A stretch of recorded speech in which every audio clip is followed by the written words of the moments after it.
les chiffres le montrent. En 1998, il y a une réunion spéciale des Nations Unies sur les drogues où il a été déclaré que 10 ans plus tard, les drogues auraient pratiquement disparu. Or, par exemple, la production d'opium a plus que doublé avec l'Afghanistan.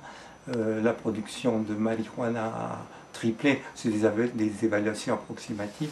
Mais l'échec de la guerre à la drogue, parce que justement, elle ne s'attaque pas aux phénomènes fondamentaux, c'est-à-dire à la pauvreté paysanne avant toute chose, qu'elle ne propose pas suffisamment d'argent pour ça, qu'elle ne s'attaque pas au vide, au renforcement de l'état de droit dans des pays où justement l'État ne contrôle pas le territoire. Et souvent on ferme les yeux sur les actions des mafias, dans la mesure où ces mafias sont des alliés de l'État. En Afghanistan aussi, c'est bien connu, les Américains et les Alliés ferment les yeux sur des milices de trafiquants de drogue parce qu'ils combattent les talibans, ils sont du bon côté. On parle beaucoup des FARC, effectivement, qui sont impliqués dans le trafic de drogue, mais on parle beaucoup moins des paramilitaires, des autodéfenses unies de Colombie, qui sont plutôt du côté gouvernemental, même si le gouvernement leur a porté quelques coups parce qu'il était forcé par la pression internationale. Donc cette complaisance pour des intérêts économiques, on vient de voir actuellement que les Américains se sont fait octroyer 8 bases militaires importantes en Colombie, dont une, Palenquero, peut permettre des vols sans carburant, sans changement de carburant, sur 18 000 km de distance. Si c'est pour lutter contre la drogue, pourquoi une telle ampleur dans ces moyens sophistiqués? En fait, les États-Unis se servent de la guerre contre la drogue pour contrôler le territoire. Le plan Colombie a provoqué une réduction importante a coûté très cher, mais c'était un plan essentiellement militaire.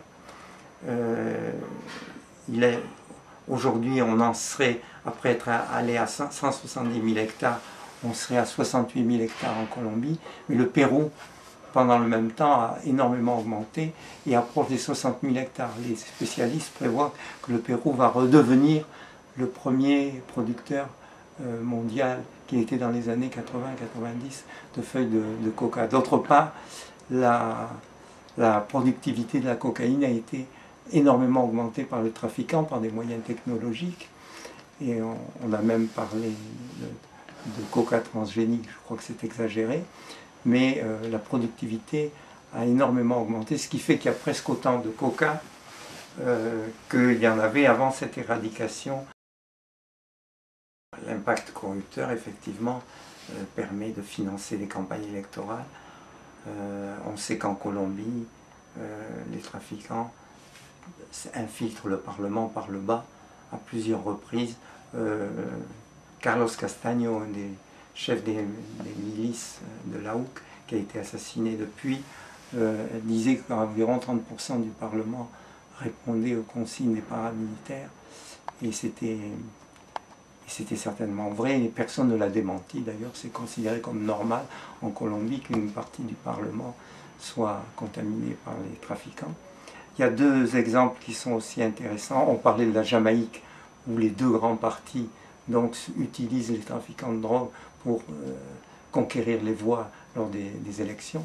Et un dernier événement qui est passé inaperçu, au Suriname, le dernier président qui vient d'être élu s'appelle Derzi Bouterse.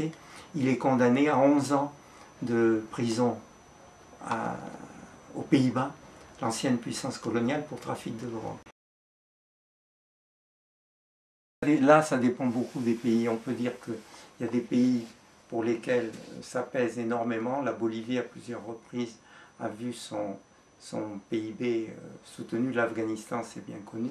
Mais tous les experts disent qu'en Colombie, par exemple, l'argent de la drogue a des effets plutôt négatifs, déséquilibre l'économie, accroît la présence de devises qui n'ont pas de répondant matériel, provoque l'achat de biens de consommation qui ruinent la petite industrie locale, c'est pareil en Afghanistan. Donc dans des pays très pauvres, ça peut être un soutien artificiel de l'économie. Dans un certain nombre de pays, c'est au contraire une distorsion de l'économie.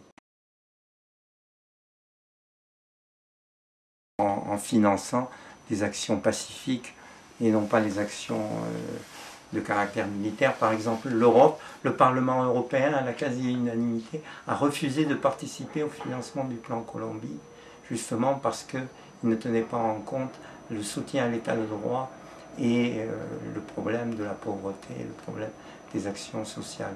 Donc, ça serait déjà un premier point. Un second point, c'est l'arrêt des subventions aux productions agricoles concurrentes de la part des pays riches, concurrentes à celles des pays en développement. Il y a toujours, ces problèmes n'ont pas été résolus, donc les pays en producteurs de drogue se trouvent concurrencés dans leur production alternative par des produits subventionnés par l'Europe ou par les États-Unis. Donc ça serait une mesure très importante dans le commerce international. Et mettre évidemment l'accent davantage sur la prévention, l'éducation, que sur la répression. La légalisation présente des avantages, mais des inconnus aussi sur la consommation. Il y a peut-être des risques qui n'ont pas été encore mesurés par les nations et par ceux qui les proposent. Je dirais, dans mon point de vue, que la politique répressive en matière de drogue est un tel échec qu'on n'aurait rien à perdre à essayer une politique via la légalisation. En tout cas, le minimum, c'est la réduction des risques, c'est-à-dire les distributions de seringues aux toxicomanes, les possibilités de méthadone, enfin, toutes ces politiques qui ont été adoptées par des grands pays comme le Canada, qui sur la politique extérieure a la même que les États-Unis, mais qui sur le plan intérieur a une politique beaucoup plus libérale. Une partie des pays européens, moins des pays comme la Suède, ce qui peut un peu étonner, mais disons des politiques de réduction des risques en attendant une éventuelle légalisation et à laquelle je crois les pays ne sont pas prêts.